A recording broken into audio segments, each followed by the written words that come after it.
est-ce que tu avais dit que Kabila est sérieux? Je l'ai dit que j'avais dit ça. Mais vous répétez exactement ce que vous avez dit. Vous avez dit Kabila est sérieux. Je peux vous rappeler, Kabila est sérieux. Kabila a tali. À mon n'a pas parti nyonso. Et il a donné le pouvoir à l'UDP. C'est de là que fait débat. Voilà. Débat, ils en ont sérieux à Kabila. Voilà. Mais Kabila a cédé le pouvoir à l'UDP. Je dois y aller. Je dois y aller. Au moni, na introduction na yo. Otunaki mutuna wake. Est-ce que Zakana et Sengona Bato Bazo Sala ba émission na Lingala? Mais débat au créé, polémique au lingi ko créé, c'est autour des vocabulaires. Non, ce n'est pas. Attendez, Nassir ça. S'il vous plaît. C'est une polémique que vous voulez. Il n'y a pas de polémique, je vous mets devant un fait. Si vous reconnaissez, tant mieux. Vous pouvez le balayer. On a obligé on dimangote. Soko o répéter en ndenge zalagite. Vidéo ezali na tcheli au vidéo. Tant soko bossa nous appelle mutu. Moi je pense que pression on va prendre la vidéo s'il vous plaît. On va prendre la vidéo. Non, attendez. Oui. Ouf, ouais, là c'est Kabila est sérieux. Je vais vous le démontrer. Kabila, avant de quitter le pouvoir, a Tali, quelle est la formation politique sérieuse, Oyo et Bundi Bitumba Oyo, sans Boya Nabutu Kozambon et Pananga. A Tali, à l'objet que c'est dit de peste.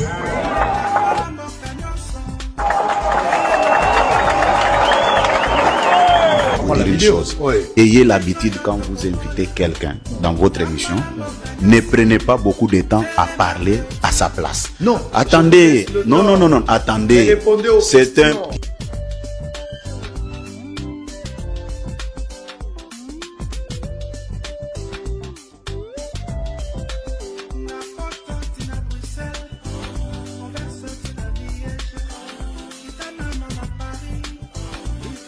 Et la remise des symboles au pouvoir, le président élu par Joseph Kabila. Quoi pense Joseph Kabila à ce moment-là?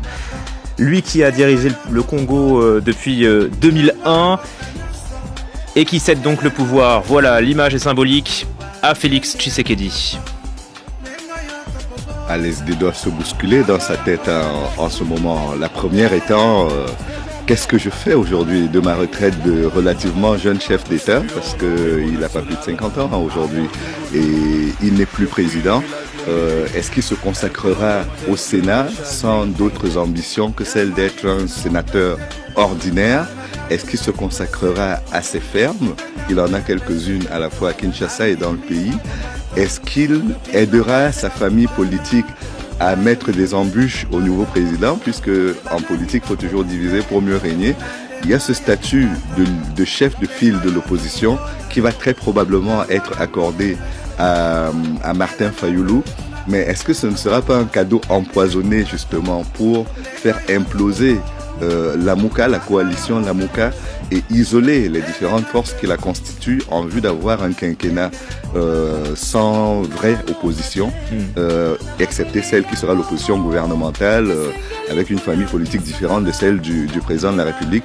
Je pense qu'il a beaucoup d'idées qui se bousculent dans sa tête et que pour le moment, lui-même n'a pas encore une idée très précise de ce qu'il fera, mais la loi fait de lui désormais un sénateur de la République démocratique du Congo. Sénateur à vie.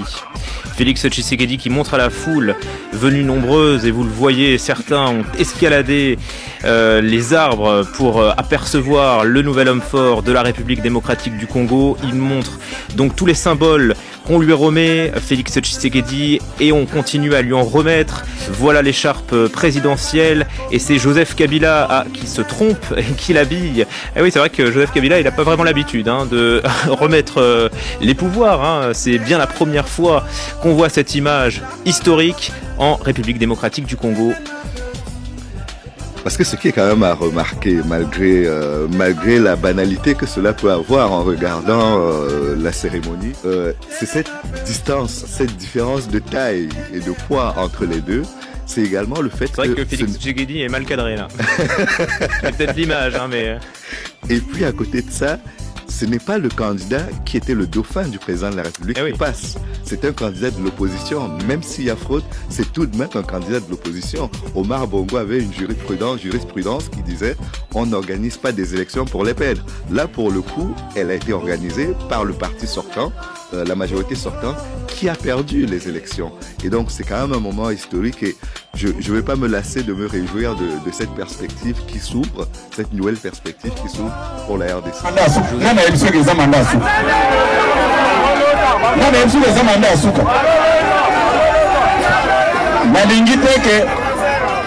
Il ne peut se vivre. Ndenge bomesana kobalusa makambo ngana za koloba. Nalingi te ke bokende lisusu kabuya lobby baza ko réviser constitution ngana lobby bongo te. Boza ko na ngai? Bokanga na mitema na bino boye. Situation oyo tozana ngo, c'est toujours Kabila qui est à la base ya makambo wana. Boza ko kangai? Batu na yeba loba Kabila bimaki mokolo nini bakene na DGM wana ayebisa bino DGM ya wapi oyo enregistré départ na ye boza koyoka ngai ayebaki makambo nyonso eza kosalema nayebi lobi bakoloba oh non Kabuyaki na lobi je confirme ce que je vous dis Kabila abimaki asignalaki même place tala ayebaki bien que batu na ye bakosala makambo wana ye tala naza koloba boye il ne peut se vivre si on naza koyebisa bino vérité ya likambo wana ye il ne peut se vivre il ne peut se vivre Kabila asengelaki bananga wana et pas un dirigeant africain moko boye pour appuyer bango avec tous les moyens logistiques et financiers. Vous avez la nangai? Bino boti kolonga na ba distraction na bino wana. Botala yango bien. Botala yango bien. Nasna ebisa bino place oyo. Nazalaki en Afrique de l'Ouest. Bayambakanga et pas président Niger. Na oazalaki na ebonga. Na wazaki na kata ebonga président honoraire na président en exercice bayambaki nga bango mibale d'une manière séparée bayebisaki nga boye ngai na collègue na ngai MPLA bayebisi biso mibale ke bino nde baparti au pouvoir bacoup d'état nyonso boza koyoka eza koleka na Afrique de l'Ouest basalaka yango pamba te babandaka nanu kofragiliser parti au pouvoir ceux qui va fragiliser parti mbala moko basali coup d'état na bango mais bino mibale yo MPLA na yo de presse bobatela ba parti na bino na makasi ceux qui bolingi komela na pouvoir bobatela parti wana il de presse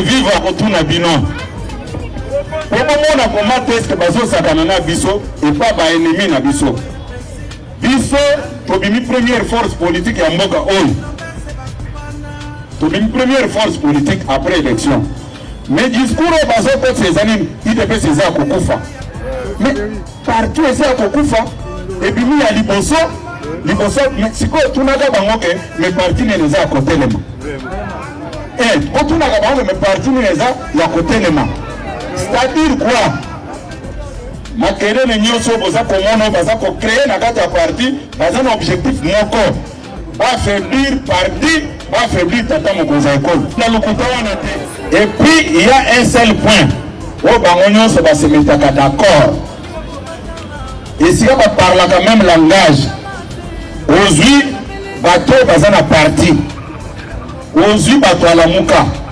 ozwi bato ya Katumbi ozwi bato ya Kabila l'unique point oyo balobaka même langage c'est la tête de Kabuya wana discussion ezalaka te c'est comme ce jour-là devant Pilate les scribes et les pharisiens baparlaki même langage lelo ntango eza komona pe badémarche nyonso okomona combattant nyonso mona te ke parti eza kolala mais je me pose des questions parti eza kolala à quel niveau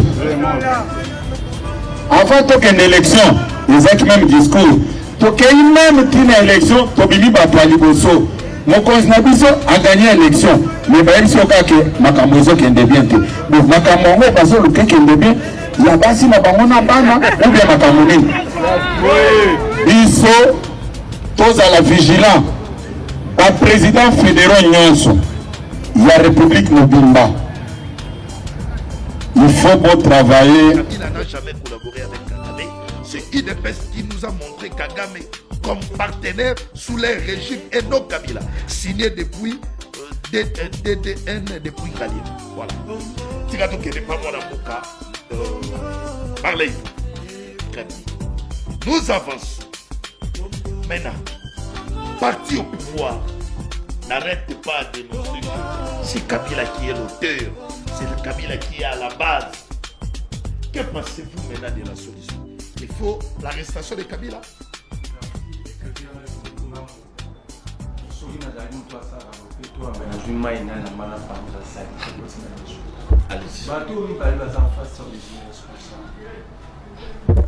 Ce sont des irresponsables. Biso toza irresponsable, ils ont des responsables. Discipliné. Défendez-vous par un papier. Non, j'avais un stylo, un papier, j'écrivais. Au lobby à Bignon, je n'ai pas craché même un mot.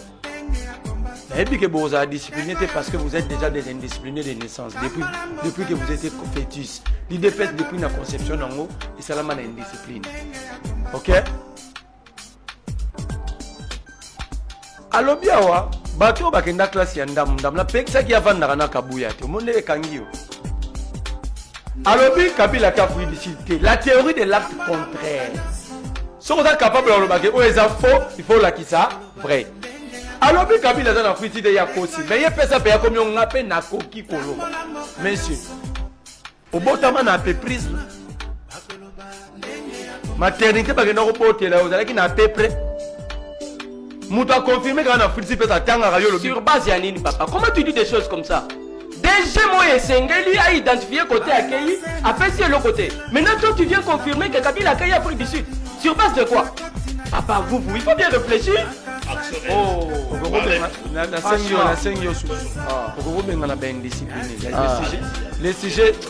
le sujet est tellement important. Il faut laisser les gens réfléchir. Mais lorsque vous prenez des irresponsables et des désordonnés, vous amenez sur un plateau, ça veut dire que vous n'avez pas le souci. Vous n'avez pas le souci, il y a plateau dans le but. Mais on a un lobby Kabila qui est Afrique. Ça dit quand vous montez sur un plateau de télé, vous avez tout na mami tout kati. Mais quand on mitera lobby Kabila a que Afrique du Sud. Yo lobby c'est faux. Moi je te pose question sur la science. C'est que nous tous nous avons appris la théorie de l'acte contraire. Ce qui n'a pas capable de mon classe de l'OTAN, qui peut résoudre cet exercice. Ce qui m'a qui a sali. Est-ce qu'il a bien fait? Sur le lobby non. Professeur Asolo Sakani. A cause de à l'équipe, on l'a qui s'abat tout place, il y a sali ma bé. Yo lobby a consi Kabila en Afrique du Sud. Maintenant, toi, prouve-nous, il est où? Au combien on a. Bon, yo lobby a déjà maillé, parce que n'est-ce pas à s'occuper aux Arabes, dans Rwanda. Limite, nous sommes. Beaucoup de la classe, il y a beaucoup qui m'ont beaucoup qui m'ont mis comme ça.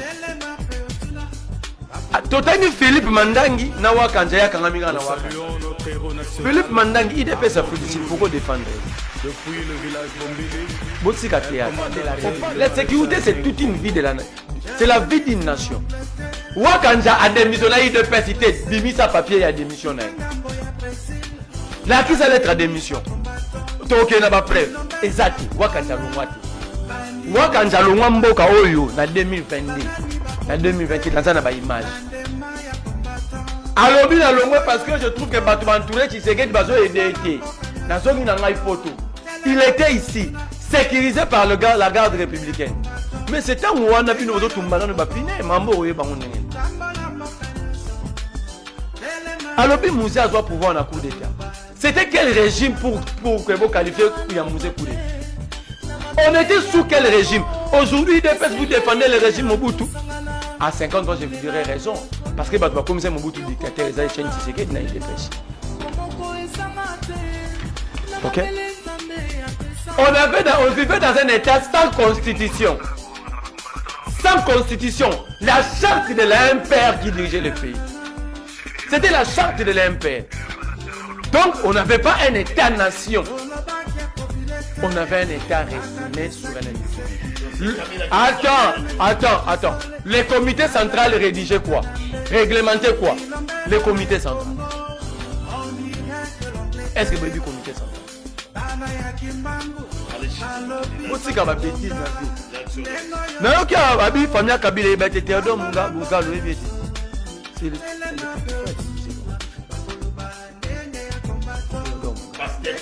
Théodore Munga. Théodore, je vous cite les noms. Quand vous n'êtes pas informé, allez brûler des pinets sous les bois et vous mettez la baguette. Naba mboa bozoli angati mna lobby, tamba bundaka, vous avez vidéo. Vous avez dit kapu ya pesa abiso ka baguette na bamboa ngaiti. Na siège na bino.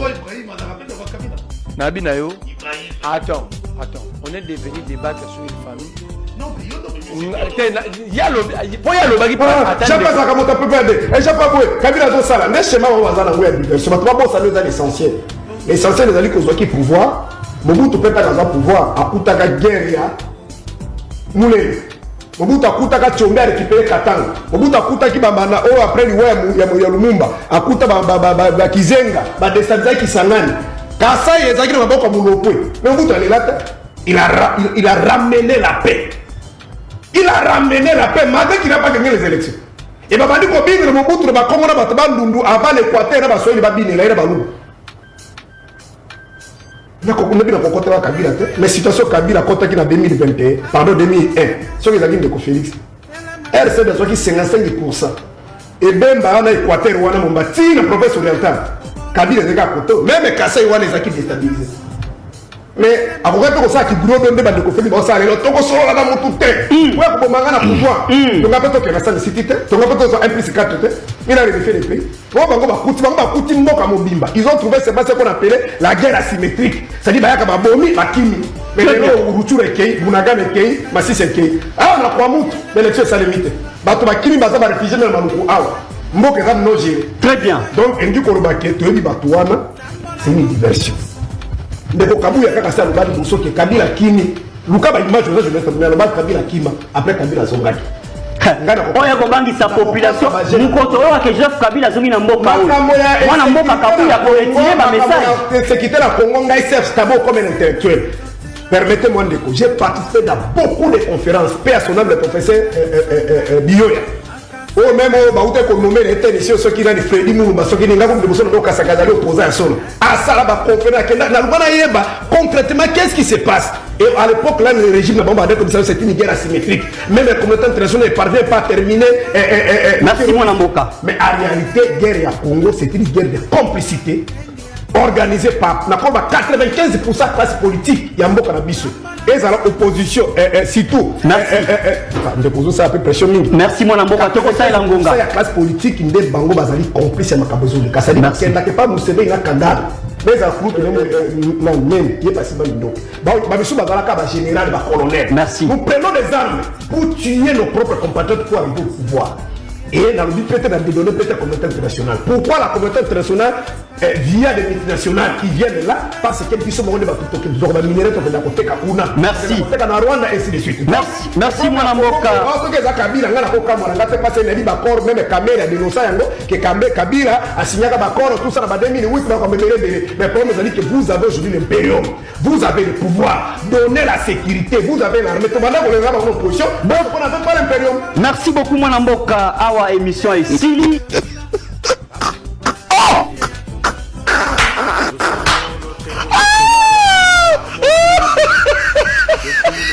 Cheza na mimi bibi, usicheze na mtoto wangu. Nasikia tu habari zako akipita huko mtaani. Lione sura yake baya. Ulimuona baba yake mzuri? Baba yake mwenyewe aliniona.